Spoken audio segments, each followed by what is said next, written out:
সন্তান হারানোর বেদনা। এই বেদনা ছিল একটি ভোটের আকুতির জন্য।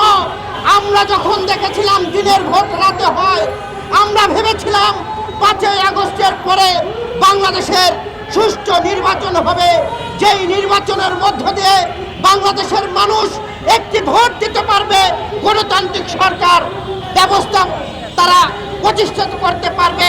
কিন্তু ইতিমধ্যে আমরা দেখছি অন্তর্বর্তী সরকারের মধ্যে ভূত আছে, যেই ভূত দেশে বিদেশে ষড়যন্ত্র করে দেশের মধ্যে অশান্তি করার চেষ্টা করছে। ভিপি নূরকে যে আঘাত করা হয়েছে, খন্দকার লুৎফর সাহেবকে যে আঘাত করা হয়েছে, এই আঘাত অন্তর্বর্তী সরকার দায় এড়াতে পারে না। এই সকল ষড়যন্ত্রের সাথে অন্তর্বর্তী সরকারের কিছু উপদেষ্টারা জড়িত।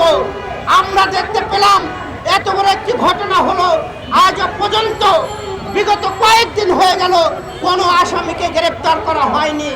তার মানে এখানে বোঝা যাচ্ছে অন্তর্বর্তী সরকারের মধ্যে ভূত আছে। তা না হলে কেন তারা বিচারের আওতায় আনতে পারল না এই আসামিদেরকে? আমরা বলতে চাই 24 ঘন্টার মধ্যে যদি এই সকল অপরাধীদেরকে বিচারের কাঠগড়ায় দাঁড় না করা হয়, তাহলে 24-এ যেমন এই গণভবনে বাংলাদেশের মানুষ যেভাবে গণভবনের ইট খুলে দিয়ে গিয়েছিল, তেমনি এই অন্তর্বর্তী সরকারের প্রধান উপদেষ্টা যমুনার ইটও বাংলাদেশের মানুষ খুলে নেবে।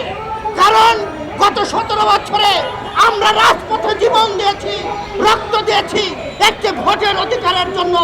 এই জাতীয় নির্বাচন নিয়ে যারা ষড়যন্ত্র করার চেষ্টা করবে, তাদের ঘরের ইট বাংলাদেশের জনগণ রাখবে না।